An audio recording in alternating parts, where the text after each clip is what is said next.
Hello बच्चों, कैसे हैं आप लोग। सबसे पहले तो आप सभी का बहुत बहुत स्वागत है यूथ इंजीनियर्स एकेडमी के यूट्यूब प्लेटफॉर्म पर।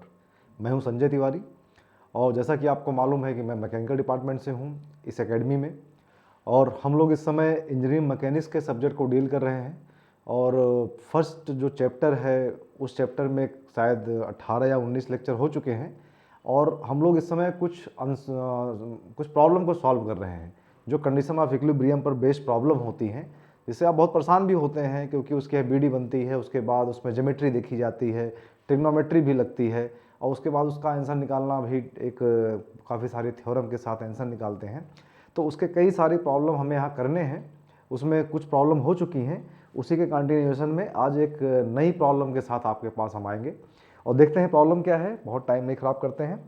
तो आज का टॉपिक है, जैसा मालूम है कि टॉपिक हमारा चल रहा है फोर्स एनालिसिस। ये अभी चल ही रहा है, बड़ा टॉपिक है, टाइम लगता है समझने में, लेकिन यही चैप्टर वो चैप्टर है जो पूरी मैकेनिक्स का आधार है, तो इस पर समय देने में कोई बुराई नहीं है, ठीक है ना।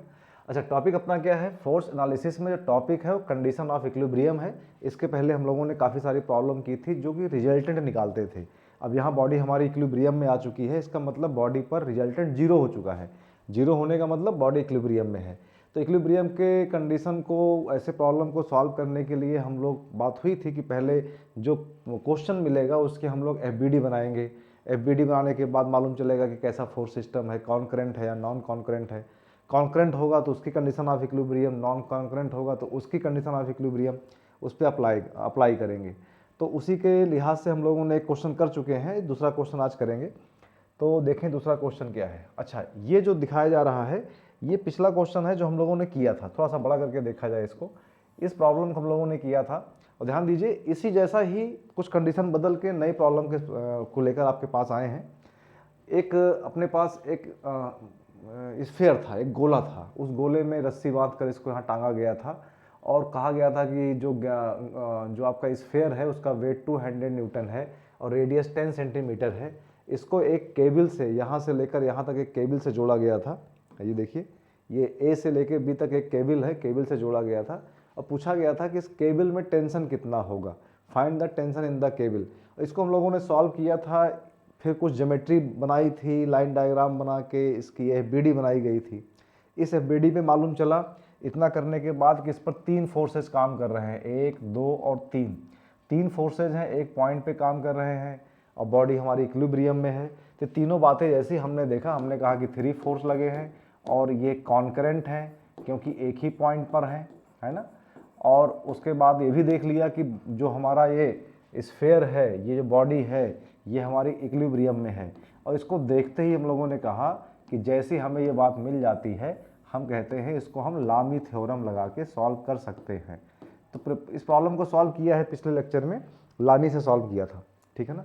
तो आज अब क्या है कि स्फीयर तो यही ले लेते हैं या इसको सिलेंडर मान लें या स्फीयर मान लें, इसी को किसी दूसरे तरीके से रखा जाता है।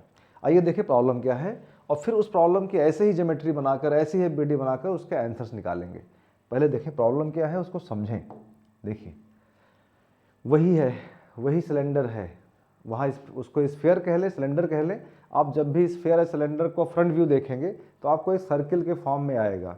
एक सिलेंड्रिकल पाइप समझ लीजिए, ऐसे अंदर दीवार के अंदर घुसा हुआ है, ठीक है। या इसको एक स्फीयर समझ लीजिए, गोला समझ लीजिए। तो इसको मैं अभी इस प्रॉब्लम में समझने के लिए मैं सिलेंडर मान के चल रहा हूँ। एक पाइप होता ना, सीमेंट वाला पाइप जो सीवर लाइन पड़ती है वो पड़ता है, वही समझ लीजिए पाइप है। उस पाइप को 2 प्लेन है, इंक्लाइन प्लेन है, उसके बीच में रखा गया है, ठीक है। ये जो दीवार है ये तो वर्टिकल है, ये प्लेन आपका इंक्लाइन प्लेन है। अच्छा, इसका एंगल तो दिया नहीं गया, कुछ ना कुछ एंगल मान लेना चाहिए, अदरवाइज प्रॉब्लम हमारा ये अधूरा है। तो एक एंगल भी मानना पड़ेगा। तो सपोज दैट ये हॉरिजॉन्टल लाइन है और इस हॉरिजॉन्टल लाइन से इसका एक एंगल एज्यूम कर लेते हैं और वो मान लेते हैं कि वो एंगल जो है, सपोज दैट ये एंगल कुछ 40 डिग्री है, ठीक है। ये 40 डिग्री एंगल गिवन है क्वेश्चन में, मैंने क्वेश्चन में लिखना भूल गया था, बताना भूल गया था, ठीक है। ये हमारा 40 डिग्री का एंगल है, बात समझ में आ गई। तो 40 डिग्री के इंक्लाइन प्लेन पर और ये वर्टिकल प्लेन पर के बीच में जो वी शेप बन रहा है, उस शेप के बीच में इस सिलेंडर को रखा गया। बताया गया कि सिलेंडर का वेट कितना है 200, जो कि इसके सेंटर पे ही काम करेगा। अब ये सेंटर ढूंढना पड़ेगा कहाँ पे है, ठीक है, ज्योमेट्री से ढूंढेंगे। इसका रेडियस भी दिया है 10 सेंटीमीटर, हो सकता है रेडियस की आवश्यकता यहाँ पे ना पड़े, लेकिन दिया है तो कोई बात नहीं, ठीक है। तो पहला काम क्या होता है, हमने आपसे पहले ही कहा था कि इस तरह के प्रॉब्लम में पहले हम सब लाइन डायग्राम बनाने की बात करेंगे। पहले हम लोग यहाँ पे लाइन डायग्राम बनाएंगे। लाइन डायग्राम में क्या दिखाने की कोशिश करेंगे कि बॉडी में जितने भी फोर्सेज हैं उनकी लाइनें क्या क्या हो सकती हैं, क्या किन किन डायरेक्शंस पे वो लग सकते हैं। और यही बात हुई थी कि सामने से देखा जा रहा है फ्रंट व्यू से तो ये सर्किल है। अगर ज्योमेट्री के लिहाज से बात करें, वैसे तो मैकेनिकल की भाषा में, सिविल की भाषा में सिलेंडर है, लेकिन अगर ज्योमेट्री की भाषा में बात करें तो ये एक सर्किल है। और ये सर्किल है और ये जो दीवाल है ये इस पर स्पर्श रेखा है, टेंजेंट है। वैसे ये दीवाल भी टेंजेंट है और हमको मालूम है कि जो टेंजेंट पॉइंट है अगर उस सर्किल को सेंटर से मिलाया जाए तो वो नॉर्मल लाइन बन जाती है। इसका मतलब कह सकते हैं कि एक लाइन, अगर हम इसका जो टेंजेंट पॉइंट है, जहाँ पे कांटेक्ट पॉइंट है, उस पॉइंट से अगर इस लाइन पर परपेंडिकुलर ड्रॉप करें, जैसे देखिए मैं बातें करने से अच्छा है कि यहाँ पे इसको ड्रॉ ही कर देता हूँ। हम मान लेते हैं कि इस पॉइंट पे टच कर रहा है इसको, ठीक है। तो इसी पॉइंट से अगर हम एक परपेंडिकुलर लाइन ड्रॉप करें तो कुछ आपको ऐसे मिलेगी, ठीक है। शर्त क्या है कि आप कहेंगे, बताता हूँ क्या कंडीशन है, कि this angle must be 90 degree. कौन सा एंगल मस्ट बी 90 डिग्री? ध्यान दीजिए, ये एंगल आपका 90 डिग्री का होना जरूरी है। आपने कहा कि इस टेंजेंट लाइन पर जो कांटेक्ट पॉइंट हमको मिला उस पर हमने एक परपेंडिकुलर ड्रॉप किया। तो ज्योमेट्री के लॉ से ये समझ में आता है कि ये परपेंडिकुलर इसके सेंटर से ही गुजरेगा। मतलब जो सेंटर, सर्किल का सेंटर है, ये सेंटर इसी लाइन पे कहीं होगा, ठीक है। अब जरा यही काम इस टेंजेंट पे कर लें। ये टेंजेंट यहाँ कहीं टच कर रहा होगा, इस पर भी एक परपेंडिकुलर ड्रॉप करने की ज़रूरत है। तो हमने अगर माना कि यहाँ पे टच कर रहा है तो यहाँ से भी एक परपेंडिकुलर ड्रॉप करना पड़ेगा, ठीक है। ये परपेंडिकुलर ड्रॉप किया गया, ठीक, परपेंडिकुलर है ना, लग तो रहा है, ठीक है। तो अब ये परपेंडिकुलर ड्रॉप किया गया तो इसकी कहानी कुछ ऐसे हुई, है ना, ये ड्रॉप हुआ परपेंडिकुलर, ठीक है, ऐसे इसको समझा जाए। तो ये हमारे पास एक परपेंडिकुलर ड्रॉप हो गया। इसका मतलब यहाँ भी ये एंगल कितना होना चाहिए? This angle must be 90 degree. ये हमारा एंगल 90 डिग्री ये होना चाहिए और ये होना चाहिए। अब इसका मतलब ये हो गया कि जो पॉइंट हमें यहाँ दिखाई पड़ रहा है यही इस सर्किल का सेंटर है।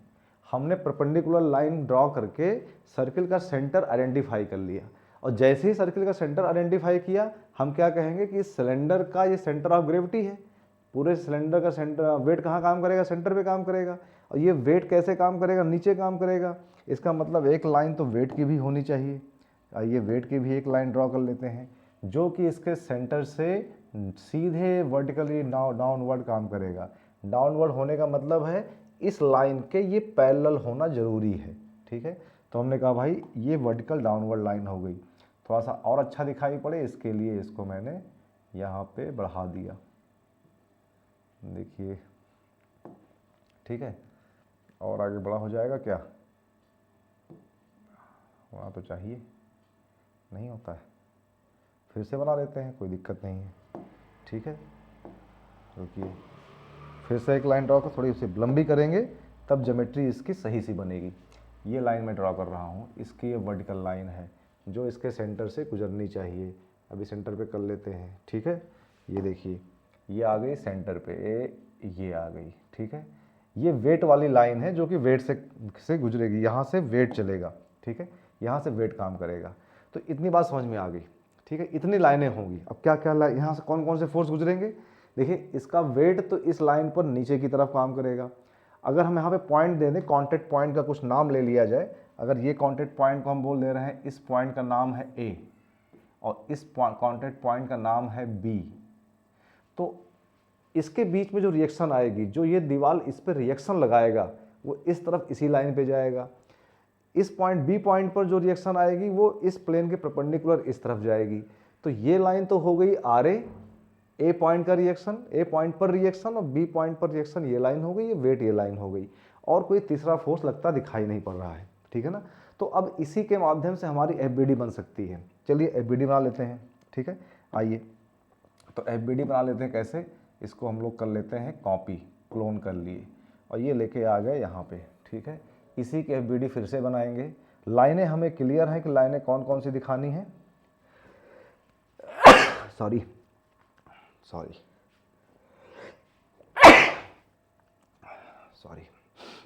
लाइनें दिखानी क्या है, ये एक हॉरिजॉन्टल लाइन, एक वर्टिकल लाइन, साथ में ये जो लाइन जा रही है एक ये लाइन होगी। अभी इसकी ज्योमेट्री से एंगल की बात नहीं कर रहे हैं, अभी एंगल निकालना पड़ेगा।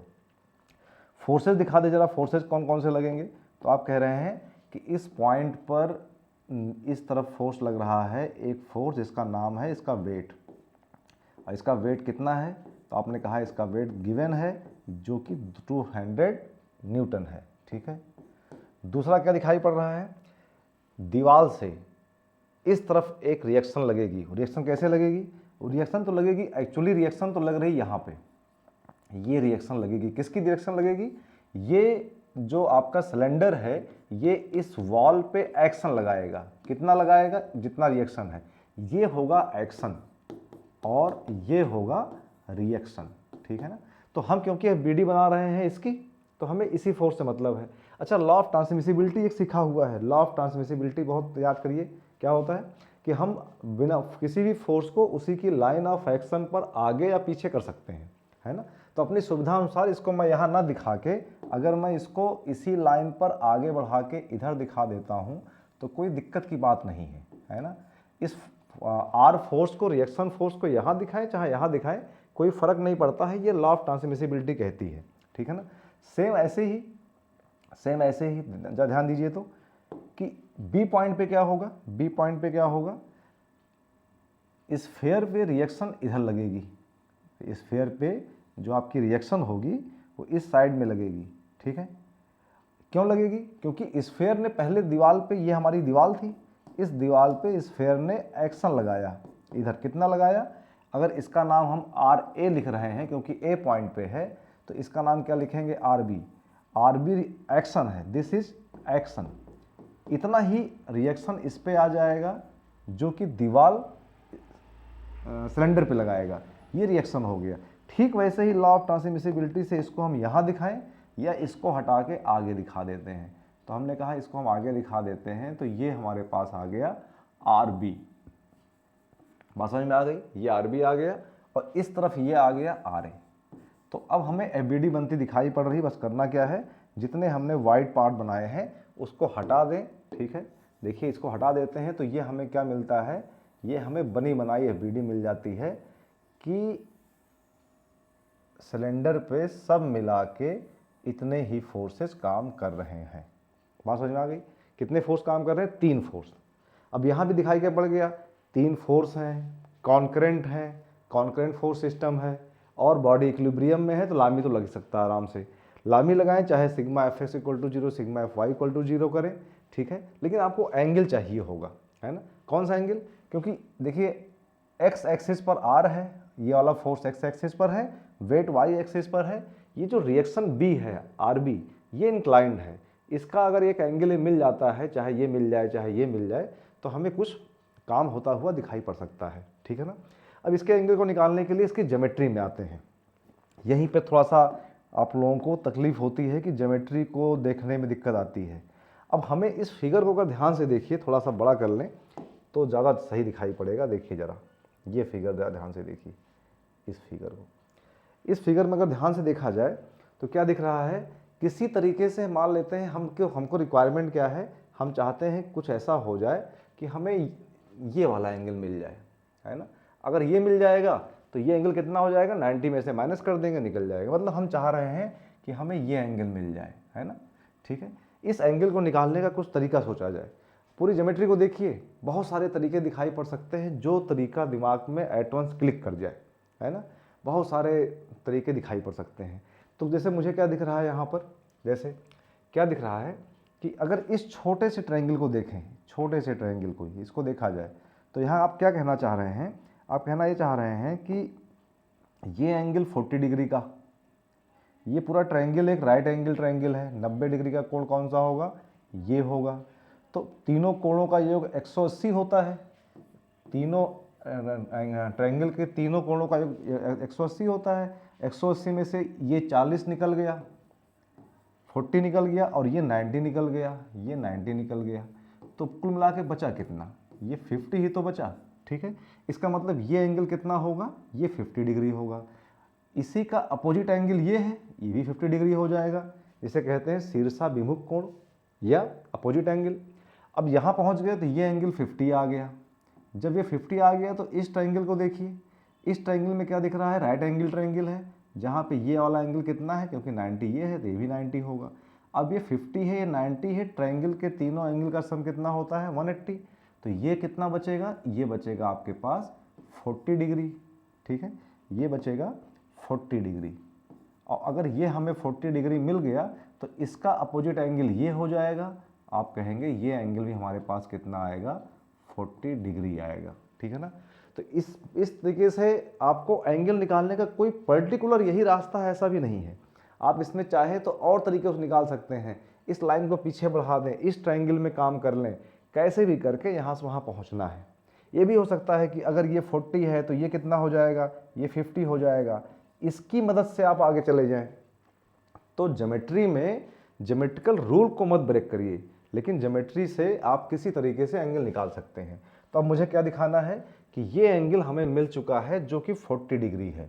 तो अब अपने एफबीडी पे आ जाते हैं। ठीक है, अब एफबीडी पे पहुंच के कुछ काम करते हैं। ठीक है, देखिए भाई, ये एफबीडी है। ठीक, तो हमें ये मिल चुका है कि ये एंगल अपने पास 40 डिग्री आ चुका है। कौन सा एंगल 40 डिग्री आ चुका है, दिस एंगल इज 40 डिग्री। जब ये 40 डिग्री आ चुका है तो हमें इस पर केवल लगाना है अप्लाई लामी थ्योरम।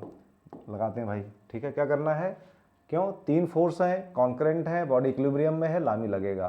कैसे लगेगा, धूमधाम से लामी लगेगा। ठीक है, लामी थ्योरम के अप्लाई यहाँ करने जा रहे हैं। ठीक है, चलिए क्या करता लामी थ्योरम, एक फोर्स पकड़ते हैं आर ए। पहला फोर्स हमने पकड़ा आर ए। आर ए पकड़ने का मतलब क्या हुआ कि बाकी दोनों फोर्सेस के बीच का एंगल चाहिए। आर ए हो गया, बाकी दोनों फोर्स ये हुई, इनके बीच का एंगल कितना हो जाएगा, कौन सा एंगल चाहिए, तो आप कहेंगे कि हमें ये एंगल चाहिए, ये वाला एंगल। ये कितना हो जाएगा, आप कहेंगे 180 माइनस 40 डिग्री। यही तो होगा, 180 माइनस 40 डिग्री कितना हो गया, इक्वल टू 140। तो ये हो गया आर ए अपॉन साइन 140। दूसरा फोर्स ले लेते हैं आर बी। आर बी लेने का मतलब क्या हुआ कि बाकी दोनों फोर्सेज के बीच का एंगल।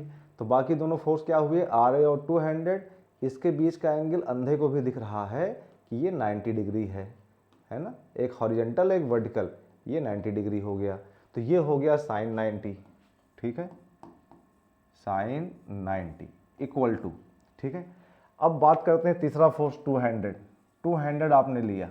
जब 200 लिया तो आपको इसके बीच का एंगल चाहिए, आर बी और आर ए बीच का एंगल, और ये एंगल कितना हो जाएगा, ये पूरा 90 है, 90 प्लस 40 तो कितना हो जाएगा, 90 प्लस 40 इक्वल टू 130। ठीक है, तो ये हो गया साइन 130 डिग्री। अब कुछ नहीं करना है, बस इसी को सॉल्व करना है।